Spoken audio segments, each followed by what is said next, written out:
Tonight, we enter one of the most controversial and heavily documented paranormal studies in modern history. The Scole Experiments, a 5-year investigation carried out in a dark cellar beneath a quiet home in Scole, a small village in the United Kingdom. What happened there has been written in scientific reports, filmed by researchers, and debated by experts for more than 20 years. This is not a ghost story. This is a documented case that involved trained investigators, professional scientists, and strict experimental controls. The story begins in the early 1990s when two mediums, Robin and Sandra Foy, claimed that unusual physical events were taking place during their sessions. Objects moving, lights appearing out of nowhere, and unexplained voices. The events grew so frequent that the Society for Psychical Research, one of the oldest scientific organizations studying the paranormal, decided to investigate. A team of respected researchers was assigned. Their backgrounds were in physics, psychology, engineering, and chemistry. These were not casual believers. Many of them were known skeptics, yet they agreed to observe the sessions under controlled conditions. The location was the Foy family's underground cellar, a small closed room with thick stone walls. All sessions were conducted in complete darkness because the medium said the activity was sensitive to light. The researchers agreed, but under one rule: every person entering the cellar was thoroughly searched. All pockets emptied, all bags kept outside. No one was allowed to bring in any device or object. From 1993 to 1998, the investigators witnessed events that they said could not be explained by normal means.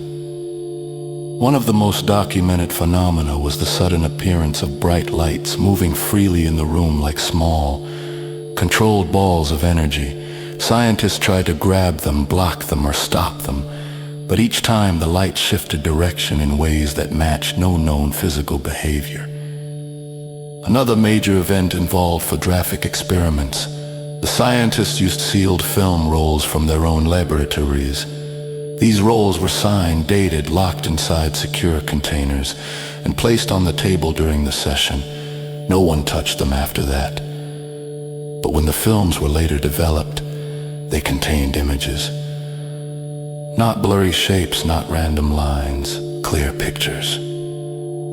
Faces, symbols, written messages, and patterns that experts said did not match tampering, exposure, or chemical error. Code representatives were brought in to study the results. Their official opinion was simple: the film had been changed by a process unknown to them. There were also voices recorded on audio tapes under controlled conditions. Some voices claimed to belong to people who had died, including historical figures whose speech patterns matched old records. Every sound was analyzed by audio engineers. Many said the voices had no clear source in the room. At one point, researchers reported the sudden arrival of physical objects, old coins, a metal disc, and even a newspaper page dated decades earlier.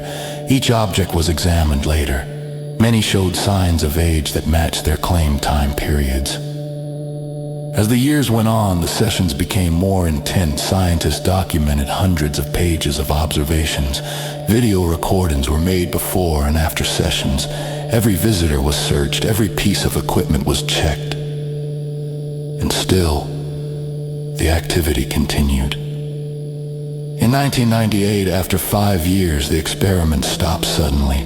The group reported that they had been warned by what they described as contact groups to end the sessions. Because conditions were becoming unsafe, official investigations ended soon after, and the cellar went quiet. But the evidence remained. Dozens of scientific reports, signed statements from researchers, audio recordings, photographs that experts still argue about, objects with no proven source. The Scole Experiments became one of the most studied cases in paranormal research. To this day, scientists are divided. Some believe the events were real and show signs of an afterlife. Others reject every claim, saying the darkness of the room made deception possible. Yet no one has fully explained the photographs, the objects, or the strange lights recorded by respected witnesses. Whether real or mistaken, the Scole Experiments stand as one of the largest, longest, and most documented attempts to test communication with the dead. A case where trained professionals walked into a dark cellar and came out saying they had seen something they could not understand. This is the true story of the Afterlife investigations and the mystery that still surrounds the Scole cellar.